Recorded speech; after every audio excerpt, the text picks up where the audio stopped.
করি না। শ্রেষ্ঠ নির্বাচন হবার জন্য যে প্রস্তুতি সরকারের, যেই পরিমাণ সিদ্ধান্তমূলক জায়গা দেখবার কথা ছিল সেইটা আমরা দেখতে পাচ্ছি না।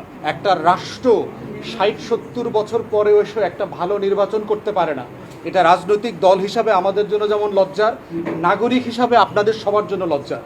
সারা বাংলাদেশের প্রশাসনের উপরে, বিশেষ করে পুলিশ প্রশাসন, আমলাতন্ত্র, এই রাষ্ট্রীয় যন্ত্রের উপরে, সশস্ত্র বাহিনী, গোয়েন্দা সংস্থা, এদের উপরে যে পরিমাণ কর্তৃত্বশীল হওয়ার কথা ছিল, নিয়ন্ত্রণ হওয়ার কথা ছিল, সেইটা আমরা গত ১ বছরে দেখি নাই।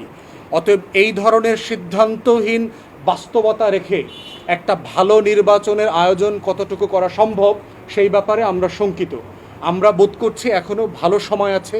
অন্তর্বর্তীকালীন সরকার যদি ডিসাইসিভ হয়, আগামী ৩-৪-৫ মাসের ভিতরে বাংলাদেশের নির্বাচনের সুষ্ঠু পরিবেশ তৈরি করা সম্ভব।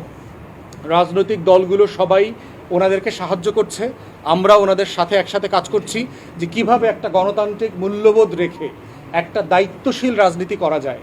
আমরা রাজনৈতিক প্রতিপক্ষ আকারে একজন আরেকজনের সাথে কিভাবে দ্বিমতের সাথে হলেও একটা রাষ্ট্র গঠন প্রকল্পে একসাথে কাজ করতে পারি, একমত হতে পারি।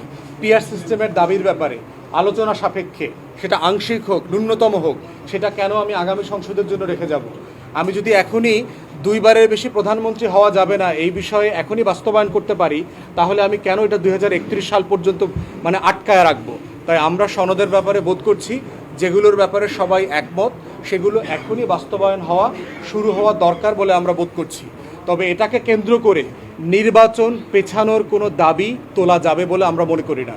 সেইটা তুললে দেশে অস্বস্তি বাড়বে, আশঙ্কা বাড়বে, আমাদের শত্রুরা সুযোগ নেবার চেষ্টা করবে। অতএব সেই জায়গাতেও আমাদের সচেতন থাকা লাগবে। ৬৬ সালের ৬ দফায় প্রথম দফা কী ছিল? একটা ভালো নির্বাচন চাই। আর ২০২৫ সালেও ঐক্যমত্য কমিশনে আমরা সবাই আলোচনা করছি একটা ভালো নির্বাচন কিভাবে করা যায়। তাহলে জাতি হিসাবে এটা আমার জন্য খুবই লজ্জার যে আমি ৬০ বছর পরে এসেও একটা ভালো নির্বাচনকে খুঁজে বেড়াচ্ছি। অতএব সেই নির্বাচনটাকে খুঁজে বেড়াইতে হওয়ার কারণে আমাকে বারবার আলাপ তুলতে হচ্ছে যে আসলে ভালো নির্বাচনটা কিভাবে হবে, কোথায় কোথায় কাঠামোগত পরিবর্তন করা দরকার, কোথায় কোথায় দুর্বৃত্তপনা পরিবর্তন করা দরকার। এবং এই পরিবর্তন দরকার বলেই তো ১৪০০ মানুষ গত বছর জীবন দিয়েছে, একটা গণ অভ্যুত্থান হয়েছে। অতএব এইটা আমার আপনার কারো ব্যক্তি অথবা দলীয় স্বার্থের প্রশ্ন না, এটা বাংলাদেশ রাষ্ট্রের প্রশ্ন। এবং সেই রাষ্ট্রের প্রশ্ন আমাদেরকে সম্মিলিতভাবে ব্যক্তি এবং দলের ঊর্ধ্বে উঠে অ্যাড্রেস করতে হবে। আদারওয়াইজ আরও ৫০ বছর পরে আমার আপনার ছেলেমেয়েরাও একইভাবে আলোচনা করবে একটা ভালো নির্বাচনের কাঠামো কীভাবে হতে পারে, সেটা আমাদের কারো জন্য সম্মানজনক হবে না।